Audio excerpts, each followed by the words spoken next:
Hello, this is Strategy Miscellany here with episode 5 of our Terra Invicta campaign. It is mid-October of 2025. We're about 3 years in from the start, and I am going to continue building up Boost so that we can build our first moon mine. Should be able to do that in about a year or so, I hope. Continue developing our countries, and soon, let me check what our research is again.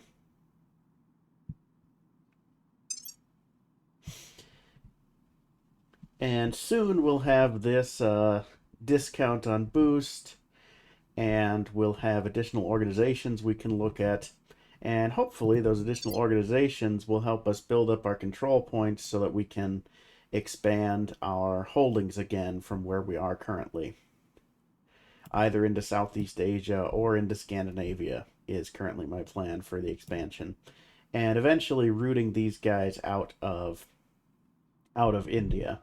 I may try basically a self coup, an autogolpe on India, where I increase unrest and basically coup the country myself and see if I can kick out Project Exodus by doing that. It would cause some damage to India's democracy and GDP, but that may be worth it to kick Project Exodus out. I will let you know if we end up doing that. Other than that, I will give a report in January. So this is a big step. We've turned a counselor from Humanity First, our greatest rival. And so we now have internal intelligence on what Humanity First is doing. That will be a great help to our cause. So to make sure he doesn't get discovered too quickly, I'm going to set him to a 0% chance of failing missions right now. We can switch that if something really important happens and we need to stop him from doing something. But we should now be able to see where all of Humanity First's people are around the world and what they're doing. And we should be able to hopefully steal organizations from them and things like that.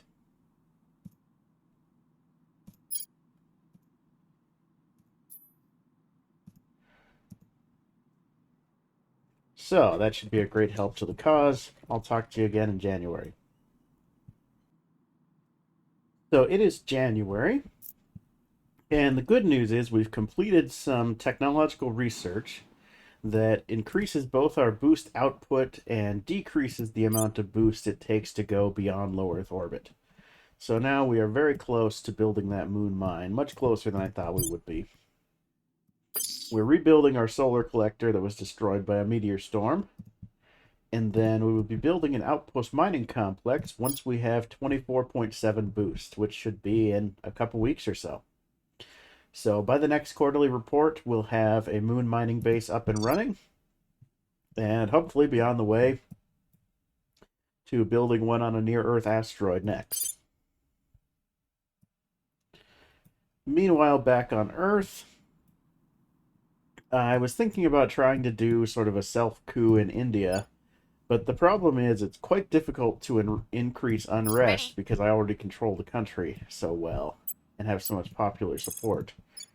So you can see the popular support kind of cancels itself out. And because the nation is somewhat cohesive and very large, it's very difficult to increase unrest there. So what I'm going to have to do is just keep building up my investigation and espionage on my counselors, which I have been doing by giving them more orgs, so that when Project X slips up, we can root them out of their remaining control points there. Other than that, we've just been continuing with national development. Singapore here is getting fairly close to having its own spaceflight program, which should allow us to build Boost very cheaply because it's right near the equator. The equator's about here, I think. And so, yeah, that's the plan. Get the moon mine going, continue developments on Earth, hopefully steal a project or sabotage something important that Humanity First is doing, and I'll report back to you in April. Ready for orders. So, as you can see, it is April, and our space economy is just starting out.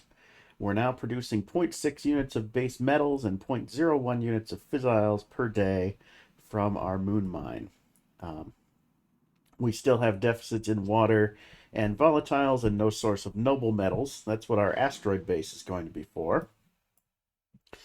And right now we don't really have the boost for that, but soon we should. Even with supporting our bases, we're still gaining almost 0.1 boost per day. And let me just find that asteroid I was looking at earlier. There might be a way to search for these. I just haven't found it yet if there is.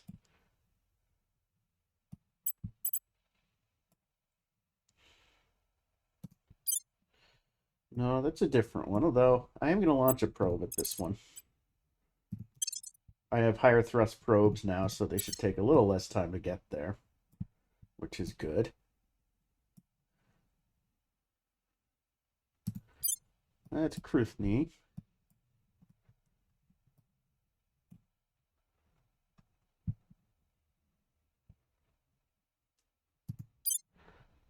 Yeah, let me see if there's a way I can search for a celestial body here.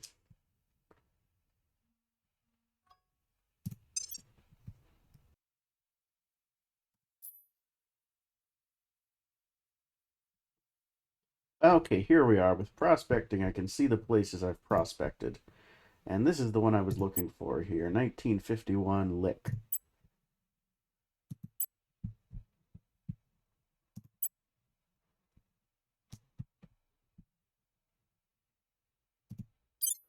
So I can have it take me there. No, this is 146 Lucina. This is 1951 Lick. And because I don't have a construction module in orbit yet, I will have to launch from Earth, which will take 17 boost. We should be there before too long, and we'll get this one going. And then pretty soon we'll be able to build things in space using space resources instead of having to lift everything out of the gravity well. And that will speed the process up dramatically.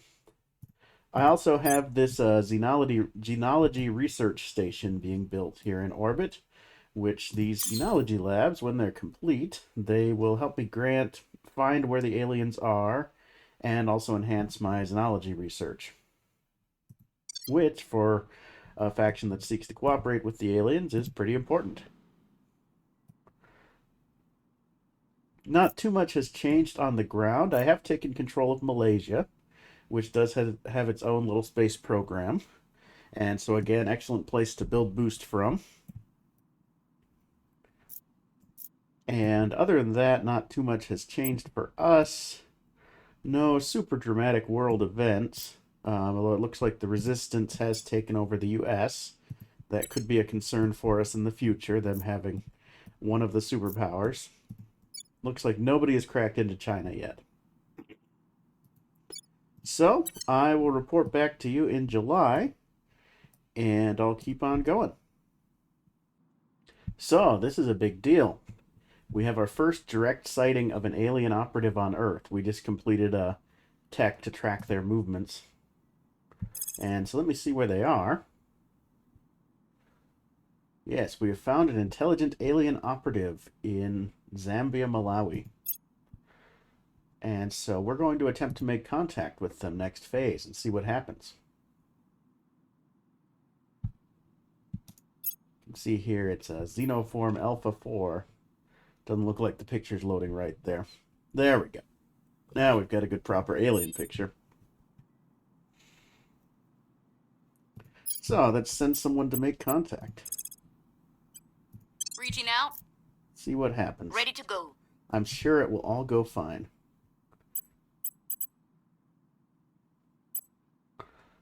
And speaking of that, it's time for our quarterly report. So I was looking at the differences in boost costs to different places, and it looks like we could go to the moon, we could go to Mars for a lot cheaper than going to that near Earth asteroid. So I am setting up a base on Mars, and fairly soon I should be able to start getting the fission pile and the mining outpost going for it too. And so once we have Moon and Mars bases, we should have all these resources coming in, which will make things a lot cheaper to build in space. Here, I can kind of show you. So here is our base here, just starting out, still in construction really. And let's say I wanted to add a fission pile. So I can build it in space, primarily using resources for our mines, and then I have to use boost to make up the stuff that I can't get in space, the water and the volatiles, basically, in this case. So I'll go ahead and do that. And eventually I'll be able to do the same thing with this outpost mining complex, but it'll cost me 12.5 boost. So it'll take a bit to get that together. Now, another thing you can do with these resources is, because I have a base on, or a station in low Earth orbit, I can actually sell them down on Earth. So if I wanted to take a fissile and sell it for $5, I can. Right now, I'm not really producing enough for this to be a good idea, but in the future, when we have a whole big space economy going, we can start using that for funding. Because right now, we're actually losing a little bit of money each day, although we're making up most of that with spoils that doesn't get counted in this, because we acquired the CIA, which is quite expensive to run, and we're using it to have Bensari here try and crack into these Project Exodus points that have been a thorn in our side for so long. So you can see, if I give her full points here, she can get like a 25% chance. Eventually, one of these rolls is going to go my way. And then we'll be able to purge them off the point, and then take it from them, and then do the same thing to the next one. And inch by inch, we will take over India properly. We've got a small space industry in Singapore and Malaysia now, and our influence on the planet is growing. Now, however, the Academy is starting to crack into China. The Academy is not my biggest concern, because they're fairly peaceful, at least for now. The resistance running the US is maybe more concerning. But for now, we don't really have the control cap to go directly against them there. So, for now, there's kind of an uneasy truce on Earth, as we all have our little fractional areas we control. Although some imperialist wars are starting. You can see here Britain, under control of the Initiative, is invading Eritrea to take over a new regime, or establish a regime that's friendly to them there.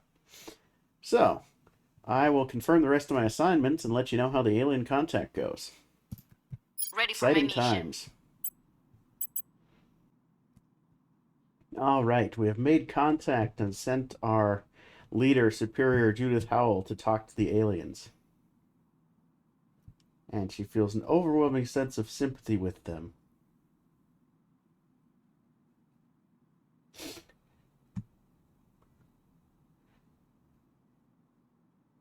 Some of them seem to be basically mind-controlled. Others seem more with their sense of self, but still devoted, like our glorious leader, who says that because she's already devoted to the emissaries, she can retain her own mind while still serving them, because there's no conflict there. And the next step is we need to learn some of their language so that we can actually talk to them. Alright, Hydra language is the next step. Securing our control. So here we have something where we can do a special event the other factions can't, because basically there's spooky aliens going around in the forest here, and we can organize a pilgrimage of the faithful to go there and get a bunch of people to join our side. Do have to worry a little bit about the protectorate's income, or not income, but support here. But we'll take a look at that in a minute. The people will come to our side. So, quarterly report. Good news is we've managed to finally drive Project Exodus out of India and fully control it for ourselves. We had Bensari here or Standing wherever by she for is orders. now. At your service. Let me find her. Acknowledged. Okay, so we had Ben Sari here. We gave her a ton of organizations to make her investigation really high. And so she was finally able to crack those defended Project Exodus points and purge them. And now we have full control of India. We're able to invest into what we want, which right now is boosting their knowledge to make them a full democracy and also increase our research output. And then we're giving a little bit to GDP and welfare and other things too. Bangladesh, meanwhile, we're focusing on economic growth. It's going fairly well. Some of our other countries are not doing as well. We'll have to come back and give them some more support. Although we're starting to get the unity or the cohesion for the Himalayas back to a good value. So given that, let's start trying and boost their democratic bona fides here. There we go. Give them pure investment. We also have Myanmar, which is doing surprisingly okay. Not great, but surprisingly okay.